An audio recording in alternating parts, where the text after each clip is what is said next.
सूरत बकरा आयत 161 تا 170 उर्दू तर्जमा। शुरू करता हूँ अल्लाह पाक के बबरकत नाम से जो बड़ा मेहरबान और नहायत रहम वाला है। जो लोग काफर हो गए और इसी हालत कुफर में मर गए, उन पर अल्लाह, मलाइका और तमाम इंसानों की लानत है। वह इसी लानत में हमेशा रहेंगे कि ना उनके अज़ाब में तखफीफ होगी और ना उन्हें मोहलत दी जाएगी। और तुम्हारा खुदा बस एक है, इसके अलावा कोई खुदा नहीं है। वही रहमान भी है और वही रहीम भी है।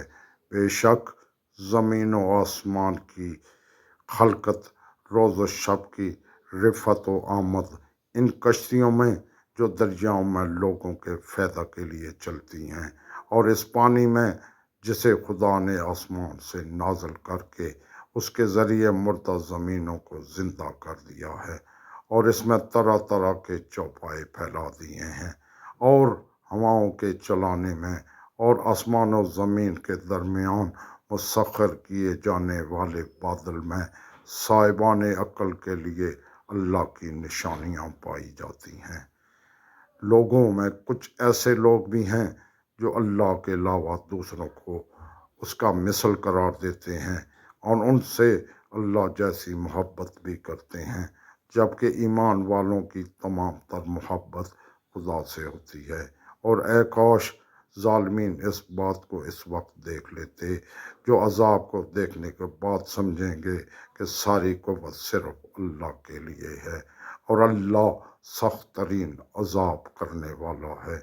इस वक्त जबकि पीर अपने मुरीदों से बेजारी का इजहार करेंगे और सबके सामने अज़ाब होगा और तमाम वसाइल मुनक़ते हो चुके होंगे, और मुरीद भी ये कहेंगे कि ए काश हमने उनसे इसी तरह बेजारी इख्तियार की होती जिस तरह ये आज हमसे नफ़रत कर रहे हैं।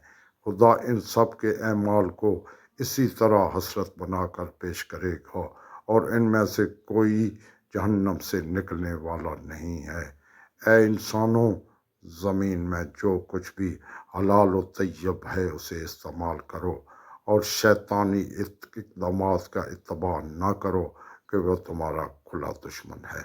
वो बस तुम्हें बदअमली और बदकारी का हुक्म देता है और इस बात पर आमादा करता है कि खुदा के खिलाफ जिहालत की बातें करते रहो। जब उनसे कहा जाता है कि जो कुछ खुदा ने नाज़िल किया है उसका इत्तबा करो, तो कहते हैं कि हम इसका इत्तबा करेंगे जिस पर हम अपने बाप दादा को पाया है। क्या ये ऐसा ही करेंगे चाहे उनके बाप दादा बेअक्ल रहे हों और हदायत याफ्ता ना रहे हों। आमीन। सदक़ल्लाहुल अज़ीम।